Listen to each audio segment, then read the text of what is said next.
Hello and welcome to learn with Hema's class. My dear students, आज हम करने वाले हैं स्टैंडर्ड 9th का हिंदी सब्जेक्ट और उसका 7th चैप्टर डॉक्टर का अपहरण।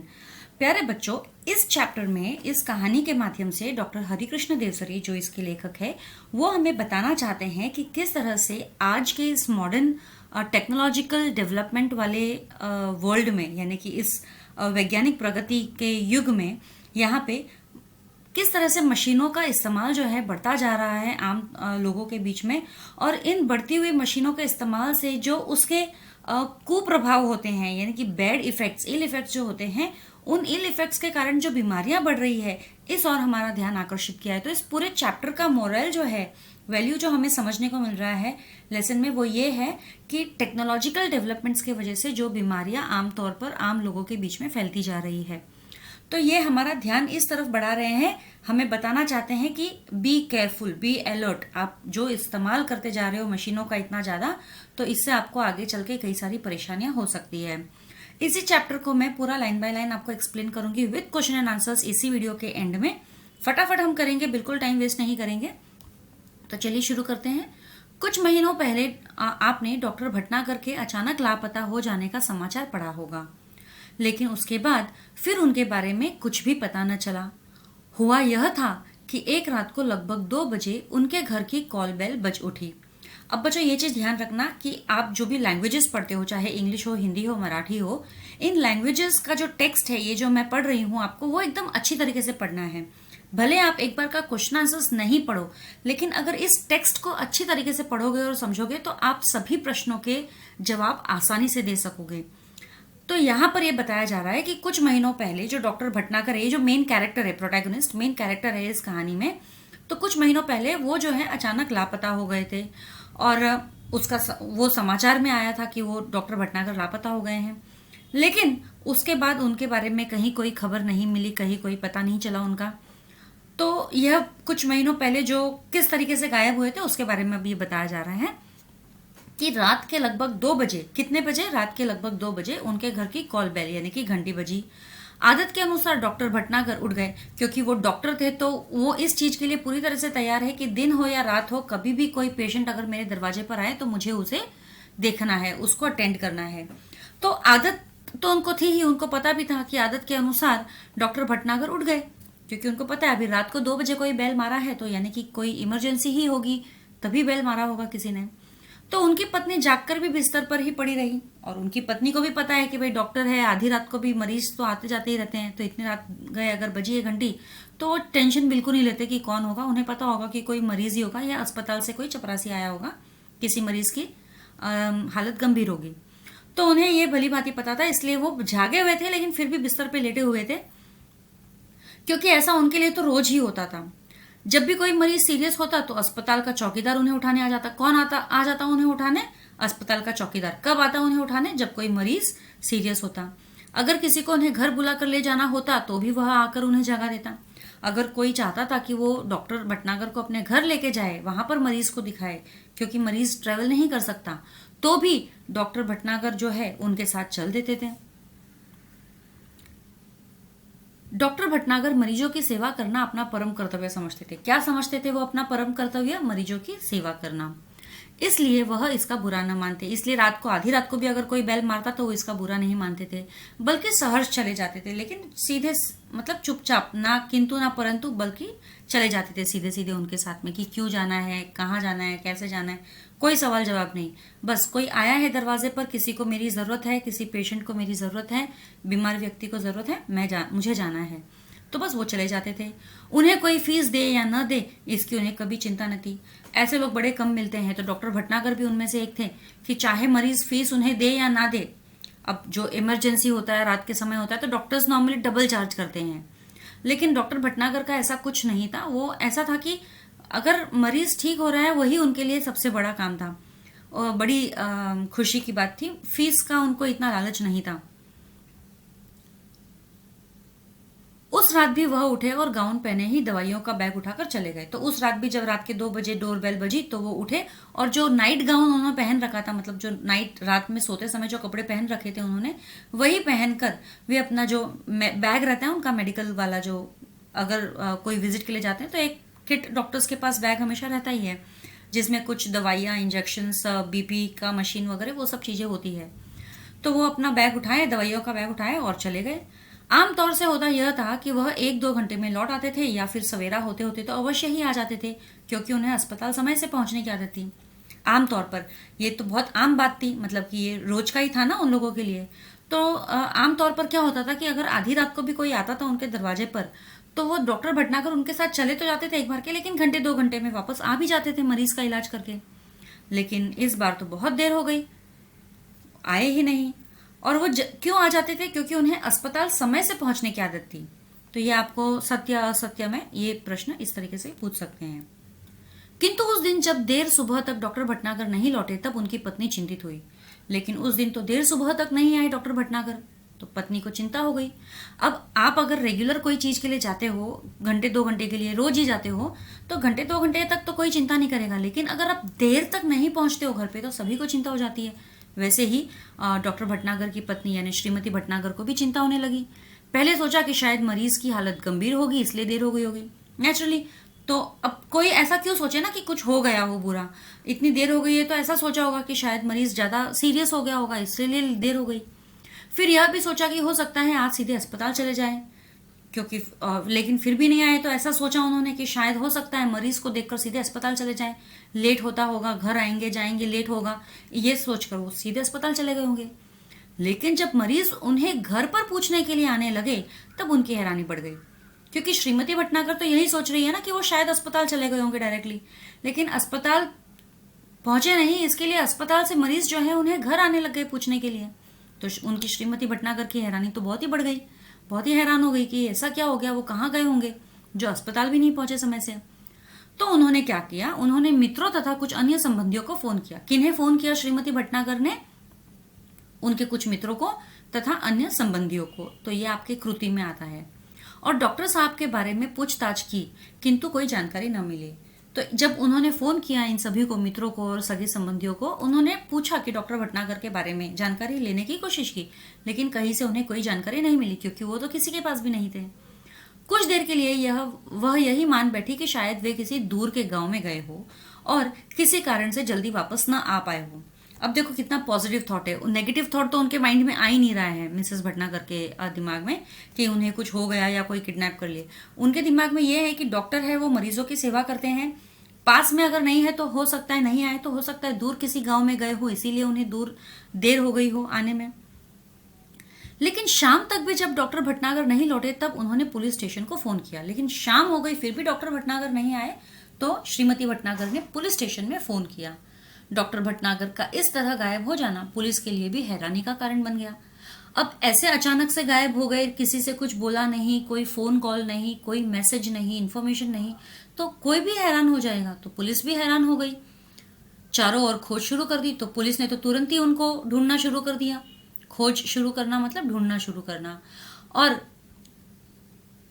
वायरलेस से संदेश भी भेज दिए, यानी कि टेलीग्राम वगैरह से उन्होंने मैसेजेस भी भेज दिए कि कहीं पर अगर किसी ने डॉक्टर भटनागर को देखा हो या किसी को उनके बारे में कुछ पता हो तो हमें बताएं।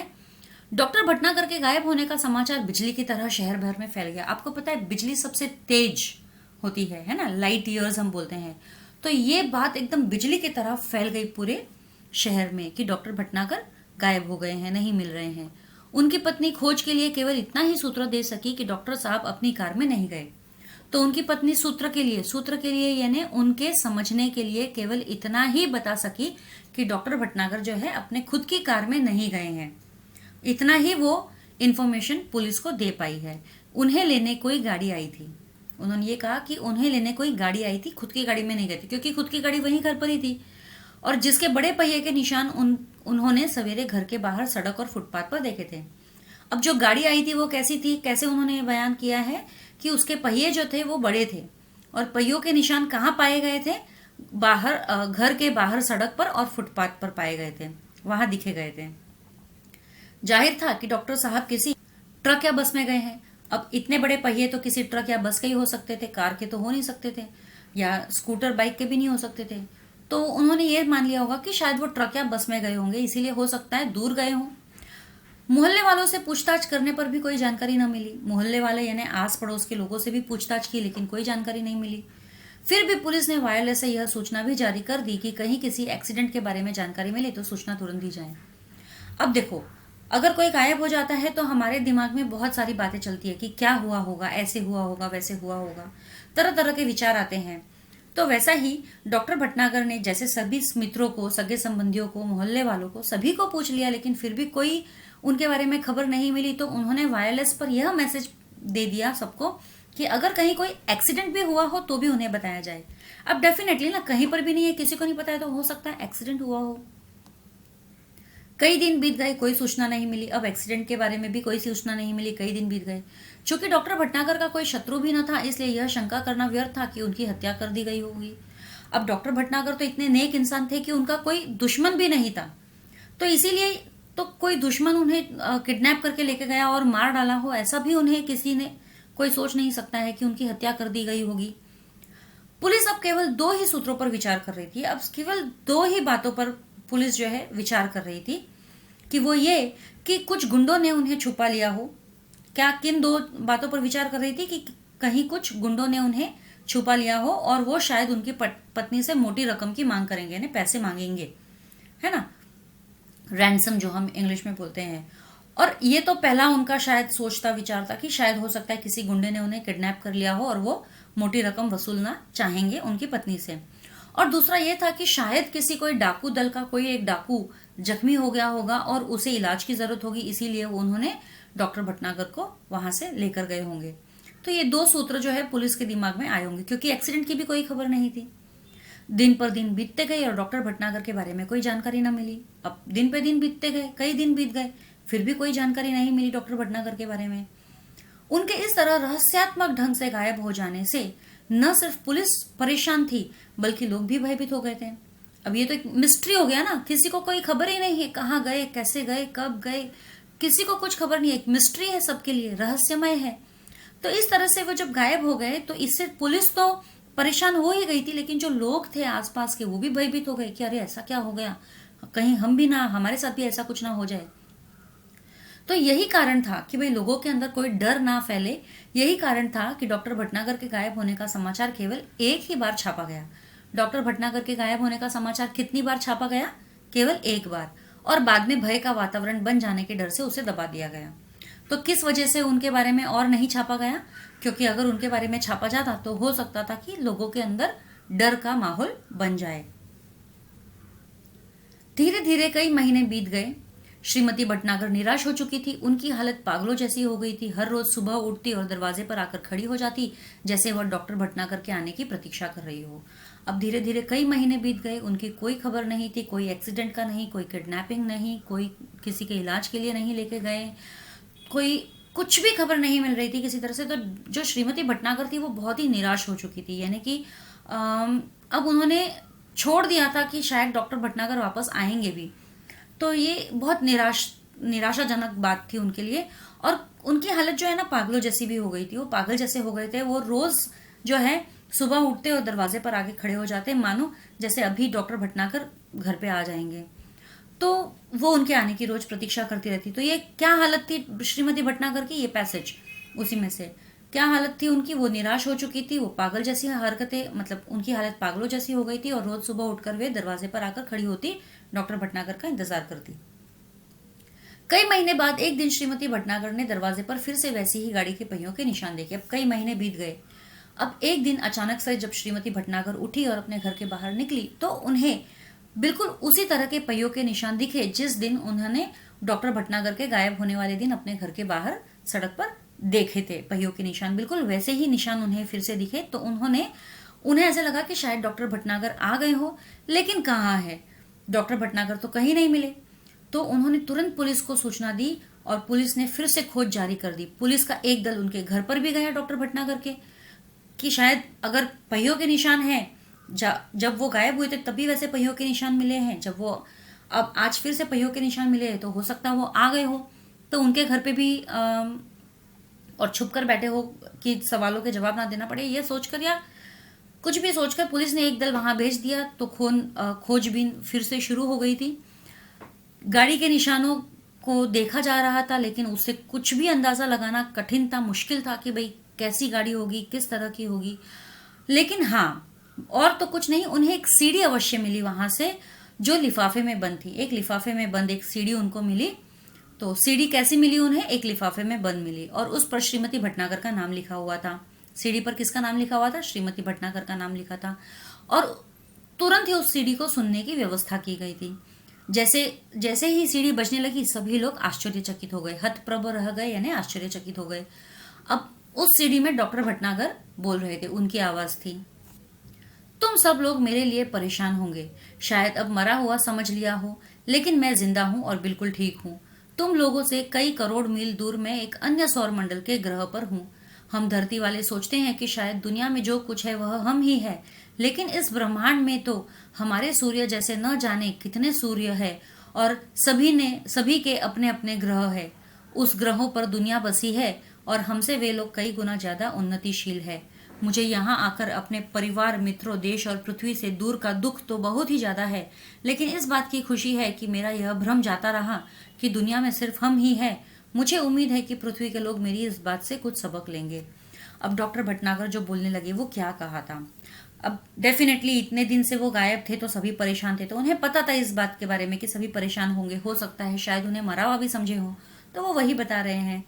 और लेकिन ये भी बता रहे हैं कि लेकिन बिल्कुल भी मैं मरा हुआ नहीं हूँ, एकदम जिंदा हूँ, ठीक ठाक हूँ, और आप लोगों से कई करोड़ मील किसी एक दूसरे सोलर सिस्टम में हूँ। अब जैसे हमारा जो है सोलर सिस्टम है सन और जो 8 प्लैनेट्स, तो वैसे ही बहुत सारे और सोलर सिस्टम है, सौर मंडल यानी कि सोलर सिस्टम।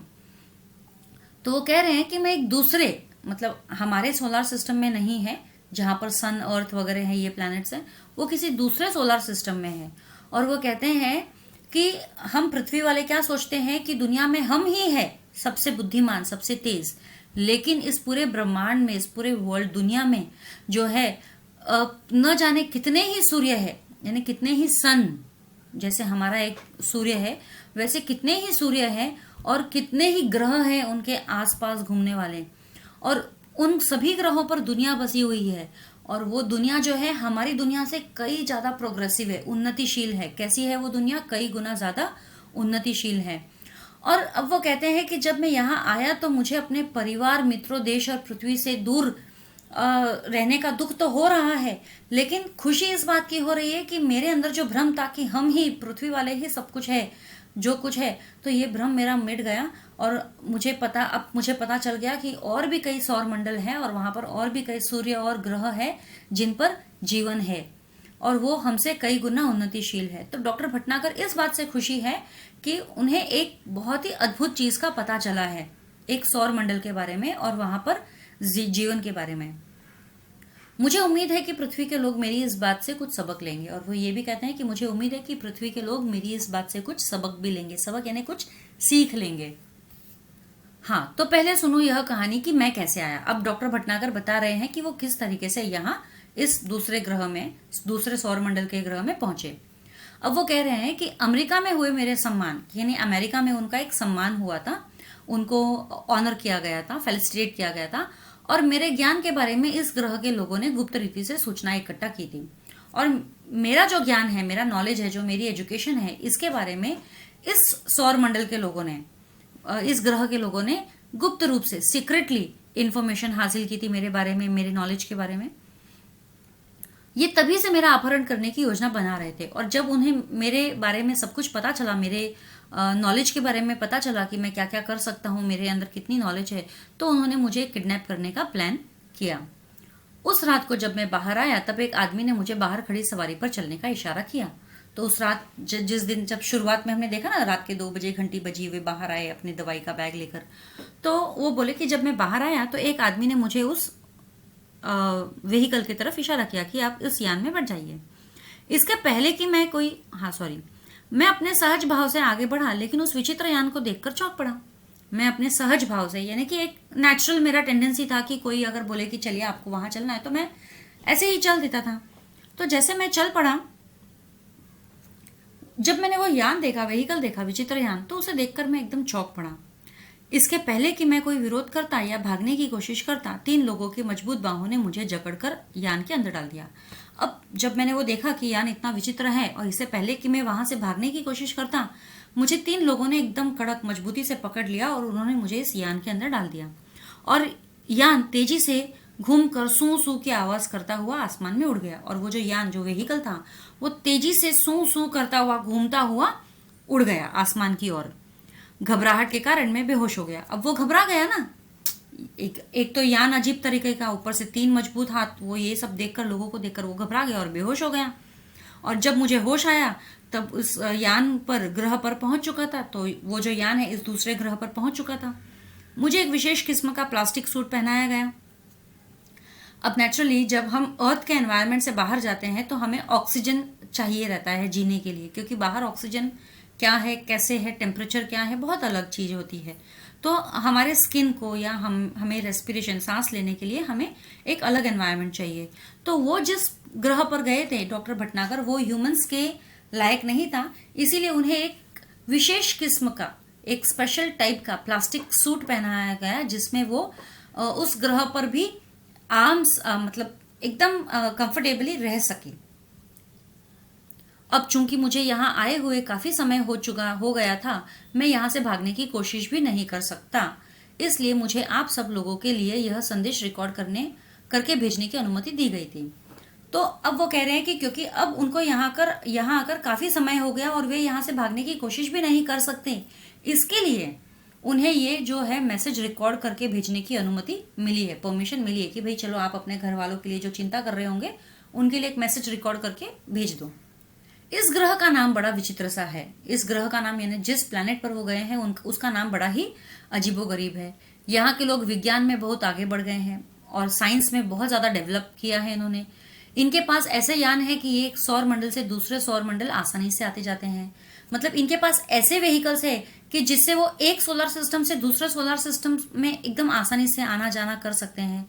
यहाँ भी लोगों के रहने के लिए घर बना रखे हैं, कारखाने हैं, बाजार है, बस्तियां हैं, मोटरें हैं, सभी कुछ है, लेकिन हमसे बिल्कुल विभिन्न। अब वो कह रहे हैं कि यहाँ पर भी जैसे हमारे पृथ्वी पर है, हमारे पृथ्वी ग्रह पर है, घर हमने बनाए हैं, इंडस्ट्रीज है, मार्केट्स है, बस्तियां हैं यानी कॉलोनीज है, व्हीकल्स है, सब कुछ है हमारे जैसा ही, लेकिन हमसे टोटली अलग। यहाँ के जो कंस्ट्रक्शन है, बनावट है, स्ट्रक्चर है, टोटली अलग है हमारे यहाँ से। तो ये आपको कृति में आ सकता है ना, क्या क्या भिन्न है। कारखाने, बाजार, बस्तियां, घर, मोटर, इनके अपने वैज्ञानिक सिद्धांत है, इनके अपने खुद के साइंटिफिक प्रिंसिपल्स हैं जो ये फॉलो करते हैं। इन्हें कई सौर मंडल और अनेक ग्रहों के बारे में जानकारी है। इन लोगों को बहुत सारी दूसरे सोलर सिस्टम्स और प्लैनेट्स के बारे में जानकारी भी है, इंफॉर्मेशन है इनके पास। हमारा सौर मंडल इनके सबसे निकट है, इसलिए इन्होंने आसानी से मेरा अपहरण कर लिया। अब हमारा जो सोलर सिस्टम है वो इनके बहुत ही पास में है, इनके सोलर सिस्टम के बहुत ही पास में है, इसीलिए इन्होंने मेरा आसानी से किडनैपिंग कर लिया। मेरे अपहरण का कारण जानने से पहले यह जान ले कि ये लोग चिकित्सा शास्त्र में बहुत पिछड़े हुए हैं। अब वो डॉक्टर अब मेन मुद्दे पर आए हैं कि मैं जो अपहरण किया गया है, मेरा जो अपहरण किया गया है, उसका मुख्य कारण ये है कि ये लोग जो है, इस अन्य ग्रह के लोग जो है, अन्य सौर मंडल के ग्रह के जो लोग हैं, ये चिकित्सा शास्त्र में यानी कि मेडिकल साइंस में, मेडिसिन में बहुत ही पिछड़े हुए हैं, यानी कि उनको ज्यादा नॉलेज नहीं है मेडिकल साइंस में। और ये एक ऐसा ग्रह है जहां विज्ञान अपनी चरम सीमा पर पहुंच चुका है, एकदम हाईएस्ट लेवल पर साइंस जो डेवलप हो चुका है यहाँ पर, ऐसा ये प्लैनेट है। यहाँ के आदमी अब आदमी नहीं मशीन हो गए, और यहाँ पर जो आदमी है ना, वो आदमी जैसे नहीं है, वो मशीन हो गए हैं मानो। यहाँ का सारा काम मशीनों से ही होता है, यहाँ जो भी है हाथ से कुछ काम नहीं होता, सिर्फ मशीनों से ही काम लिया जाता है। और इसका नतीजा यह हुआ कि धीरे धीरे आदमी का महत्व कम होता गया, और एज अ रिजल्ट जो इंसानों का इम्पोर्टेंस है, महत्व है, वो एकदम कम होता गया। जो लोग हैं वे मशीनों के गुलाम बन गए हैं। अब जो भी लोग हैं अब सब मशीनों के गुलाम हैं। अब नेचुरली सारे काम मशीनों से हो रहे हैं, तो अब नॉर्मली मशीन इंसानों की गुलाम होनी चाहिए, क्योंकि इंसानों ने मशीन को बनाया है, लेकिन यहाँ उल्टा हो गया है। यहाँ पर इंसान जो है मशीनों के गुलाम हो गए हैं, क्योंकि सारे काम मशीनों से ही हो रहे हैं। और यहाँ पर आप देखोगे तो पूरे ग्रह पे आपको मशीनें ज्यादा मिलेगी और आदमी कम मिलेंगे, और जो लोग हैं वे मशीनों के गुलाम हैं। दूसरी ओर यहाँ के लोगों को एक विचित्र तरह का सडन रोग होने लगा है। अब मेन रीजन आ गए हैं, यहाँ के जो लोग हैं, यहाँ को एक विशेष तरह के लोगों को एक विशेष तरह का सडन रोग होने लगा है। एक रोग मतलब एक डिजीज, ऐसा डिजीज होने लगा है जिसमें उनके बॉडी पार्ट्स जो है, ऑर्गन्स जो है, वो डिटीरियोरेट होने लग गए हैं, सड़ने लग गए हैं, और सड़कर वो अचानक ही इंसान जो है मर जाता है, यानी कि समझो उनका हार्ट सड़ने लग गया है, हाथ, पैर, पेट, कोई भी एक ऑर्गन जो है उनका सड़ने लग गया अचानक से, और वो सड़ सड़ कर वो उनकी मौत हो जाती है, आदमी मर जाता है।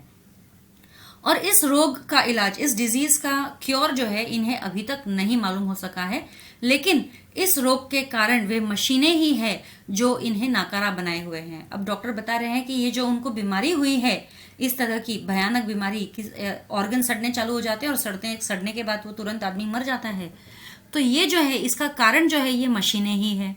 यहाँ के वैज्ञानिकों ने मेरे बारे में सुना, इन्होंने सोचा कि क्यों ना मुझे यहाँ बुलाया जाए। तो यहाँ के जो साइंटिस्ट लोग थे उन्होंने जब मेरे बारे में सुना, मेरे मेडिकल नॉलेज के बारे में सुना, तो उन्होंने यही सोचा कि क्यों ना वो मुझे यहाँ बुलाया जाए और इस रोग के बारे में कोई इलाज निकाला जाए। तब कोई ऐसी तरकीब सोची जाए कि सड़ा हुआ अंग काटकर उसके स्थान पर दूसरा अंग लगा दिया जाए।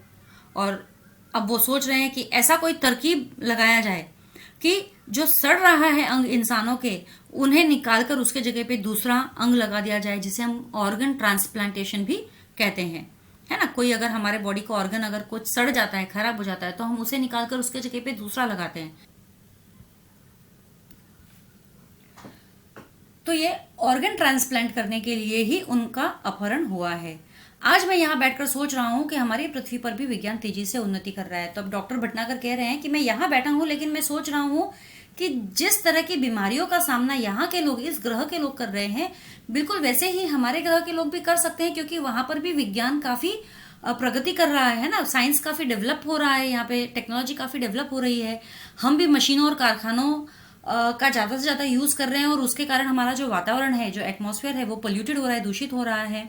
वह सब अगर जारी रहा और ज्यादा मात्रा में हुआ तो पृथ्वी पर भी ऐसे ही दिन आने में देर नहीं लगेगी। तो मतलब डॉक्टर भटनागर कहना चाह रहे हैं कि अगर जैसा उस ग्रह पर मशीन का इतना यूज होने से वहां के लोग सड़कर बीमार होने लग गए हैं, मरने लग गए हैं, वैसा ही अगर यहाँ हुआ कि टेक्नोलॉजी के बढ़ने से, ज्यादा मशीनों का इस्तेमाल करने से यहाँ के लोग पर भी ऐसी मुसीबत आ सकती है कि ऐसे वो बीमार हो सकते हैं। तो ऐसी मुसीबत आने में देर नहीं लगेगी अगर उन्होंने टेक्नोलॉजी यूज करना कम नहीं किया तो, यानी मशीन्स यूज करना कम नहीं किया तो। आज भी पृथ्वी पर कैंसर, दिल की बीमारियां, तनाव के कारण होने वाली बीमारियां, ब्लड शुगर आदि उस भविष्य का संकेत है। तो हमारे पृथ्वी पर जो बीमारियां हैं, जैसे कि दिल की बीमारियां, कैंसर तो एक बहुत भयानक बीमारी है। दिल की बीमारियां यानी कि हार्ट रिलेटेड डिजीजेस, तनाव यानी स्ट्रेस के कारण जो हमें बीमारियां होती है, बाल झड़ते हैं, आंखें कमजोर होती है, ब्लड शुगर यानी कि डायबिटीज, ये सारी जो हमें बीमारियां होती है, ये एक संकेत है, एक इशारा है भविष्य की ओर कि आने वाले भविष्य में इससे भी ज्यादा बड़ी बड़ी बीमारियां हो सकती हैं। हमने कोरोना काल अभी देखा ही है। इस ग्रह के लोग इन सभी मुसीबतों से गुजर चुके हैं, लेकिन इस ग्रह के लोग जो है इन सभी मुसीबतों से गुजर चुके हैं, लेकिन इस पर उन्होंने ध्यान नहीं दिया। इन सब बातों पर उन्होंने ध्यान नहीं दिया। कैंसर है, दिल की बीमारी है, तनाव है, ब्लड शुगर है, इन किसी भी चीजों पर उन्होंने ध्यान नहीं दिया। और इसी वजह से अब यहाँ की स्थिति, कंडीशन ऐसा हो गया है कि अगर तुरंत कोई उपाय नहीं किया तो शायद यहाँ पर इंसानों का नामो निशान ही मिट जाएगा। बिल्कुल सही है, अगर कोई चीज, कोई बीमारी हो रही है तो उसका इलाज तुरंत करना चाहिए। नहीं करोगे तो वो बीमारी जो है आपको खत्म कर देगी। बस यहाँ होंगी ऊंची इमारतें, बड़े बड़े कारखाने, चिमनियां और दैत्याकार मशीनें। और यहाँ पर कुछ समय बाद तो सिर्फ क्या होगा, ऊंची इमारतें यानी बड़ी बड़ी बिल्डिंगें, बड़े बड़े कारखाने, इंडस्ट्रीज बड़ी बड़ी, चिमनियां यानी कि जो स्मोक निकलते हैं पाइप से जिनसे, और दैत्याकार मशीनें ना ह्यूज मशीनरीज, डेविल। आप सोच रहे होंगे कि जो देश विज्ञान में इतना आगे बढ़ चुका है वह चिकित्सा शास्त्र में इतना पीछे कैसे रह गया। अब डॉक्टर भटनागर कहते हैं उस रिकॉर्डेड वॉइस में जो सुन रहे हैं कि आप लोग सोच रहे होंगे कि ये देश विज्ञान में इतना प्रगतिशील है, लेकिन फिर भी वो चिकित्सा शास्त्र में इतना पीछे कैसे रह गया, यानी कि मेडिकल साइंस में इतना पीछे कैसे रह गया। मेडिसिन की नॉलेज उनको कैसे नहीं है। साइंस में इतना ज्यादा उन्होंने तरक्की कर लिया, एकदम हाइट्स हो गई है उनकी, हाइट हो गई है तरक्की करने की, एकदम चरम सीमा बोलते हैं ना, एकदम हाईएस्ट पॉइंट साइंस डेवलप हुआ है। तो मेडिकल साइंस क्यों नहीं डेवलप हुआ है, तो वो इसका रीजन बता रहे हैं। इसका कारण यह रहा है कि यहाँ के निवासियों का शरीर बहुत मजबूत होता है, कि यहाँ के जो लोग हैं उनका जो शरीर है वो बहुत ही मजबूत होता है।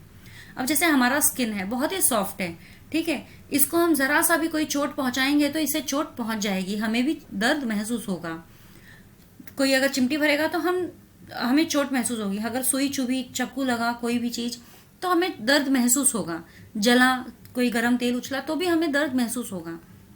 लेकिन यहाँ के जो लोग हैं उनके शरीर की जो ये चमड़ी है बहुत ही मजबूत है। उनका ऊपरी चमड़ी जो है मोटे प्लास्टिक जैसे पदार्थ की बनी है, यानी उनका जो स्किन है ना वो एक प्लास्टिक जैसे पदार्थ की बनी हुई है, प्लास्टिक जैसी चीज की। अब प्लास्टिक कैसा होता है, उस पर किसी का कोई हवा पानी किसी का असर नहीं होता है ना, हवा पानी या मिट्टी का कोई असर नहीं होता। प्लास्टिक पर किसका असर नहीं होता, हवा पानी मिट्टी इनका असर नहीं होता। हाँ, जब ये बच्चे रहते हैं तब अवश्य इनकी चमड़ी नरम रहती है। अब वो कह रहे हैं कि जब ये बच्चे रहते हैं तो इनकी चमड़ी नरम रहती है, लेकिन जैसे जैसे बड़े होते हैं इनकी चमड़ी जो धीरे धीरे सख्त यानी कि टाइट कड़क मजबूत होती जाती है। यह सब यहाँ की जलवायु का प्रभाव है। और ऐसे क्यों होता है, इनकी चमड़ी ऐसी कड़क क्यों होती है, क्योंकि यहाँ का जो पानी है, वातावरण है, ये उसी का नतीजा है, उसी का असर है, उसी का प्रभाव यानी इफेक्ट। यहाँ लोग बीमार ही नहीं पड़ते, इसलिए उन्हें चिकित्सा की जरूरत ही नहीं पड़ती, क्योंकि यहाँ के लोग इतने मजबूत हैं, वो जल्दी से बीमार ही नहीं पड़ते। अब बीमार ही नहीं पड़ते तो उन्हें इलाज की भी जरूरत नहीं पड़ती, चिकित्सा यानी इलाज। तो अब जिस चीज की हमें जरूरत नहीं पड़ती उस चीज के बारे में कोई क्यों पढ़ाई करेगा, है ना, कोई क्यों समझेगा उसे। तो वो यही कह रहे हैं कि जब यहाँ किसी को कोई इलाज की जरूरत ही नहीं थी तो कोई क्यों उसके बारे में पढ़ने की सोचे या उसे समझने की सोचे। इसी कारण से ये लोग चिकित्सा शास्त्र में पीछे रह गए हैं। किंतु अब इन पर मुसीबत आन पड़ी है, लेकिन अब इनके ऊपर मुसीबत आन पड़ी है। मैंने सड़न रोग का अध्ययन कर लिया है और इनके शरीर की बनावट का भी, किंतु समस्या यह है कि पृथ्वी के चिकित्सा सिद्धांतों को यहाँ लागू नहीं किया जा सकता। अब ये कह रहे हैं कि डॉक्टर भटनागर कह रहे हैं कि अब ये जो सड़न इनके शरीर में हो रही है वो किस कारण से हो रही है उसका मैंने अध्ययन कर लिया है, वो मैंने पढ़ लिया है। और इनके जो शरीर की बनावट है, स्ट्रक्चर जो है, बॉडी स्ट्रक्चर, एनाटॉमी, वो भी मैंने समझ लिया है। लेकिन प्रॉब्लम ये है कि हम पृथ्वी पर, अर्थ पर जो हम मेडिकल प्रिंसिपल्स, हमारे जो साइंटिफिक प्रिंसिपल्स है जो हम फॉलो करते हैं, रूल्स एंड रेगुलेशंस, वो हम यहाँ फॉलो नहीं कर सकते। लेकिन फिर भी मैं कोशिश कर रहा हूँ कि इस डेंजरस डिजीज का इलाज यानी कि कैसे क्योर किया जाए और उसके लिए दवाई बनाने की मैं कोशिश कर रहा हूँ।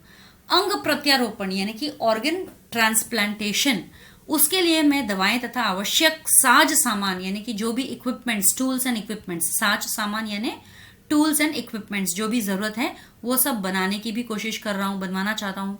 लेकिन ये जो सारा काम है, मेडिसिन बनाना, टूल्स, इक्विपमेंट्स बनाना, इन सब चीजों के लिए, ये मेरे अकेले के लिए कर पाना मुश्किल है, संभव नहीं है। और मेरा छुटकारा तभी हो पाएगा यहाँ से जब इन लोगों की मुसीबत का निवारण हो पाएगा, उनके लिए, उनके बचने का कोई रास्ता बन पाएगा। इसीलिए अब ये लोग जो है ये प्लानिंग कर रहे हैं कि मेरे जैसे और भी कई सारे साइंटिस्ट और डॉक्टर्स को वो लोग भारत से, वहां से, पृथ्वी से किडनैप करने वाले हैं।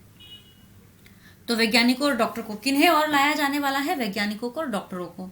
तो मैं उनकी बात से सहमत नहीं हूं। अब डॉक्टर भटनागर कहते हैं कि मैं तो नहीं चाहता हूं कि ऐसा कुछ करे वो लोग, लेकिन ये लोग स्वयं ही सारी बातें सीख ले तो अच्छा है, लेकिन ये पॉसिबल तो है नहीं, ये खुद तो पढ़ नहीं पाएंगे। यही कारण है कि अब यह बात गुप्त रखी जा रही है कि पृथ्वी से कब और कितने डॉक्टरों और वैज्ञानिकों का अपहरण करके उन्हें यहाँ लाया जाएगा। क्योंकि अगर मुझे बता दिया तो शायद हो सकता है मैं किसी प्रकार आप लोगों तक खबर पहुंचा दूं, लेकिन इन्होंने इस बात को सीक्रेट रखा है, गुप्त रखा है कि किन किन वैज्ञानिकों को या साइंटिस्ट लोगों को या डॉक्टर्स को कब कब कहाँ से ये लोग किडनैप करेंगे। तो ये बिल्कुल सीक्रेट है, मुझे भी इसके बारे में पता नहीं है। लेकिन क्योंकि इन्हें अपना इलाज करवाना है तो वो ये डेफिनेटली करेंगे ही करेंगे। जो भी हो, अब अगर मैं सही सलामत वापस पृथ्वी पर आना चाहूं तो इनकी इच्छा के अनुसार ही आ सकता हूं। तब वो कहते हैं कि जो भी हो, अब अगर मुझे अर्थ पर वापस से सही सलामत आना है तो वो इनकी इच्छा हुई तभी मैं आ पाऊंगा। इसलिए इनसे विरोध मोल लेना ठीक ना होगा। इसीलिए इनसे तो मुकाबला कर ही नहीं सकता हूँ, इनके अगेंस्ट तो मैं जा ही नहीं सकता हूँ, क्योंकि मेरे हाथ में ही कुछ नहीं है ना, मैं टोटली दूसरे प्लैनेट पर हूँ, दूसरे सोलर सिस्टम में हूँ। तो फिलहाल यह कहना कठिन है कि मैं कब आ सकूंगा। तो मतलब अब तो मैं एट प्रेजेंट तो मैं नहीं बता सकता कि मैं कब घर लौट पाऊंगा। आप लोग घबराएं नहीं, मुझे यहाँ कोई कष्ट नहीं है। लेकिन आप लोग कोई भी ना घबराएं, मुझे यहाँ कोई कष्ट नहीं है। बस मेरे आने तक आप यही समझे कि इस समय विदेश यात्रा पर हूँ। लेकिन जब तक मैं नहीं आता हूँ तब तक आप यही समझे कि मैं फॉरेन ट्रिप पर गया हुआ हूँ। डॉक्टर भटनागर के इस रिकॉर्ड किए संदेश को सुनकर सभी चकित थे। अब सभी लोग जो सुन रहे थे डॉक्टर भटनागर के इस मैसेज को, वो सभी के सभी हैरान थे कि भाई ये क्या था, कितना बड़ा रहस्योद्घाटन भी हुआ था। मतलब कितने बड़े रहस्य से पर्दा उठा था। सब भारतवासी यही समझते थे, पृथ्वीवासी, कि पृथ्वीवासी ही सबसे महान है, वहीं पर जीवन है। लेकिन नहीं, पृथ्वी के अलावा और भी ग्रह है, सौर मंडल है जहां पर जीवन है, आज के लिए और भविष्य के लिए भी। तो ये जो है रहस्य जो है आज के लिए भी और भविष्य के लिए भी, ये बहुत बड़ा रहस्यमय चीज से पर्दा उठा है। तो ये जो चैप्टर एक्सप्लेनेशन मेरा खत्म हो गया है। अब फटाफट मैं चलती हूँ इसके क्वेश्चन आंसर्स की तरफ। क्वेश्चन आंसर्स की तरफ बढ़ने से पहले एक छोटी सी रिक्वेस्ट जो मैंने स्टार्टिंग में नहीं की थी बच्चों, वो ये कि यदि आप मेरे चैनल के सब्सक्राइबर नहीं हैं तो ज़रूर से सब्सक्राइब कीजिए लर्न विथ हेमा को, और साथ ही साथ अपने फ्रेंड्स के साथ भी ज़रूर से शेयर कीजिए। तो हम चलते हैं इसके क्वेश्चन आंसर्स को। मैं फटाफट रीड करती हूँ। जब घर की घंटी बजी थी, कितने बजे? रात के लगभग 2 बजे। अक्सर रात को डॉक्टर भटनागर को जगाने वाले कौन होते थे? अस्पताल का चौकीदार या घर बुलाकर ले जाने वाले लोग। डॉक्टर भटनागर जिसे मानते थे अपना फर्ज मरीजों की सेवा करना है कि हमें 2 वर्ड मतलब कुछ वर्ड दिए जाएंगे, वो हमें एज एन आंसर चाहिए, उसके लिए हमें क्वेश्चन प्रिपेयर करना है। तो पहला वर्ड है हमारा फीस की। तो डॉक्टर भटनागर किस बात की चिंता नहीं करते थे? फीस की चिंता नहीं करते थे, ठीक है। और नेक्स्ट जो है वर्ड जो है डॉक्टर भटनागर के। तो ये आंसर पाने के लिए कुछ महीने पहले आपने किसके लापता होने के समाचार पढ़े थे? डॉक्टर भटनागर के। सत्य असत्य लिखिए। रात को जगह देने पर डॉक्टर भटनागर बुरा नहीं मानते थे, यह सत्य वाक्य है। डॉक्टर भटनागर को अस्पताल पहुंचने में अक्सर देर हो जाया करती थी, यह असत्य वाक्य है। अब यह समानार्थी शब्द है। लापता, गुम, चिंता, फिक्र, दवाई, औषधि, समाचार, खबर। और ये विरुद्धार्थी शब्द है। जागना, सोना, रात दिन, बुरा भला, घर बाहर। स्वमत है। मरीजों की सेवा करना डॉक्टर का परम धर्म है। इस विषय पर अपने विचार 8 से 10 पंक्तियों में लिखिए। तो मरीजों की जांच करके उनका उचित उपचार करना डॉक्टर का काम है। मरीजों को अपने डॉक्टर पर भरोसा होता है कि वे उसका उचित उपचार कर उसे स्वस्थ करेंगे। डॉक्टरों को मरीज की अपेक्षा पर खरा उतरना चाहिए। जो डॉक्टर मरीजों के साथ आत्मीयता का व्यवहार करते हैं और उनकी सुचारू रूप से चिकित्सा करते हैं, मरीज उन्हें हमेशा याद रखते हैं। डॉक्टरों का काम चिकित्सा के माध्यम से मरीज की सेवा करना होता है। अच्छे डॉक्टर अपने इस कर्तव्य के प्रति जागरूक होते हैं। इसके लिए रात दिन कोई माने नहीं रखता, वे समर्पित भाव से मरीजों की सेवा करते हैं। डॉक्टर भटनागर के बारे में उनकी पत्नी का अनुमान। मरीज की हालत गंभीर होना, सीधे अस्पताल चले जाना। हैरानी बढ़ने का कारण, मरीजों का डॉक्टर के घर पर पूछताछ करना। शाम को की गई कार्रवाई, पुलिस स्टेशन को सूचित करना। पुलिस की कार्रवाई, चारों ओर खोज शुरू, वायरलेस से संदेश भेजना। घटना से संबंधित सूत्र, डॉक्टर भटनागर को ले जाने वाली गाड़ी के पहिए के निशान। अब ये जो है क्रम में लगाना है, यानी ऊपर प्रश्न है वो, ये जो चारों जो सेंटेंसेस है वो अलग अलग क्रम में ऊपर नीचे दिए हुए हैं, तो इन्हें हमें क्रम में लगाना है, लाइन बाय लाइन चैप्टर में जैसे जो हुआ है उस हिसाब से। उन्होंने मित्रों तथा कुछ अन्य संबंधियों को फोन किया। डॉक्टर भटनागर का इस तरह गायब हो जाना पुलिस के लिए हैरानी का कारण बन गया। चारों ओर खोज शुरू हो गई, उन्हें लेने के लिए कोई गाड़ी आई थी। ये सब वर्कबुक के जो आंसर्स हैं नवनीत के, ये आपको सब क्वेश्चंस के मिल जाएंगे। अब हमें शब्द समूह के लिए एक शब्द देना है जिसे चिकित्सा करने का अधिकार प्राप्त हो, तो उसका मतलब है डॉक्टर। जहां चिकित्सा करवाने के लिए मरीज भर्ती होते हैं, अस्पताल। अब ये आपके वचन है। कार, कारें, गाड़ी, गाड़ियां, पहिया, पहिए, ट्रक। परिवार के किसी व्यक्ति के अचानक गुम हो जाने पर घर के लोगों की बेचैनी के बारे में अपने विचार लिखिए। परिवार के किसी व्यक्ति के अचानक गुम हो जाने पर घर के लोगों की हालत बुरी हो जाती है। उनके मन में तरह तरह की शंकाएं उत्पन्न होती है। जहां भी उस व्यक्ति के होने की संभावना हो सकती है, वहां से जानकारी पाने की व्यवस्था की जाती है। उसके मित्रों और रिश्तेदारों से उसके बारे में पूछताछ की जाती है। जब उसके बारे में पता लगाने के सारे प्रयास निष्फल हो जाते हैं तो अंत में पुलिस को सूचित किया जाता है। इस दौरान घर के लोगों का बुरा हाल होता है।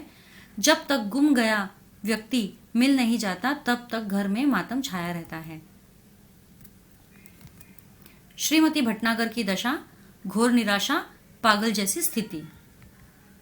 श्रीमती भटनागर पर सवार धुन, रोज सुबह दरवाजे पर आकर खड़ी होकर इंतजार करना। Complete the following sentence. Shrimati Bhatnagar को दरवाजे पर फिर से दिखाई दिए वैसी गाड़ी के पहियों के निशान। पुलिस का एक दल आया, श्रीमती भटनागर के घर भी।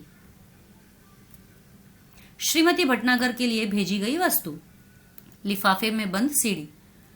तो अब हम पढ़ते हैं नए ब्रह्मांड की विशेषताएं। नए ब्रह्मांड की विशेषताएं में आगे अनेक सूर्य, सभी सूर्यों के अपने अपने ग्रह, सभी ग्रहों पर इंसानी बस्ती, लोग धरती वालों से कई गुना उन्नतिशील। यदि मैं डॉक्टर भटनागर की जगह होती तो इस विषय पर अपने विचार लिखिए।